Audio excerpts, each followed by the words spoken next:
ఇక్కడ రాజకీయాల కోసమే కేసులు తప్ప వాస్తవాలు ఉండవు అనడానికి సజీవ సాక్ష్యం ఈ జత్వానీ కేసు, అదే సందర్భంలో గొడ్లవల్లేరు కేసు. గొడ్లవల్లేరు అమ్మాయిలు నిజంగా అక్కడ నేరం జరిగిందా తెలియదు, ఇంతవరకు కన్ఫర్మేషన్ లేదు. కేవలం వదంతుల మీద భయపడ్డారు, ఆ భయంలో నుండి పుట్టుకొచ్చినటువంటి ఇష్యూ. బట్ ఆందోళన చెందారు. సాధారణంగా ఏం చేయాలి, అక్కడ వాళ్ళు ఎవరి మీదనైతే ఎలిగేషన్ చేస్తున్నారో వాళ్ళని పిలిచి ప్రశ్నించాలా, అదంతా జరగాలి. ఎందుకు ఇప్పటికిప్పుడు ఉద్యమం చేస్తున్నటువంటి సందర్భం. బట్ ఏం జరగల.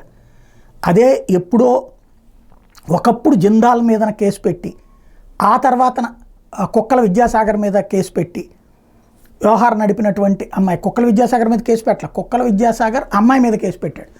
జిందాల్ని కాపాడడం కోసం కుక్కల విద్యాసాగర్ కేసు పెట్టారు కాబట్టి అతను వైఎస్ఆర్ కాంగ్రెస్ పార్టీ నాయకుడు కాబట్టి అతన్ని బేస్ చేసుకుంటే ఒక ఆడపిల్లని రక్షించినటువంటి పేరు వస్తుంది అన్నటువంటి ఉద్దేశంతో ముంబైలో ఉన్న అమ్మాయి గురించి 4 రోజుల పాటు స్టోరీలు, ఆ తర్వాత అమ్మాయి తెర మీదకి రావడం, ఆ తర్వాత అమ్మాయిని హైదరాబాద్ నుంచి పోలీస్ ఎస్కార్ట్తో ఇక్కడ దాకా తీసుకొచ్చారు.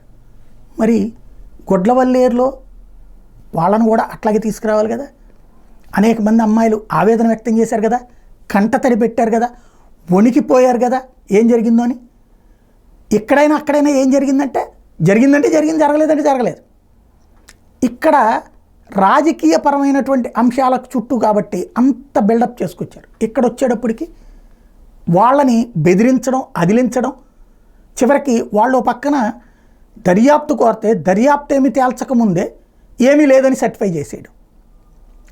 దర్యాప్తు పూర్తి చేశాక అమ్మ అంతా వెరిఫై చేసాం, అందరు ల్యాప్టాప్లు చూసాం, అందరి ఫోన్లు చూసాం, ఇదిగో మీ దగ్గరికి ఇంకెవరిదన్నా మీ ఫోటోలు కానీ మీ వీడియోలు కానీ వస్తే చెప్పండి, ఎవరు పంపించారో చెప్పండి, దాని నుంచి మేము ట్రాక్ చేస్తామని చెప్పచ్చు. అట్లా గలలో కాన్ఫిడెన్స్ తెప్పించాలి.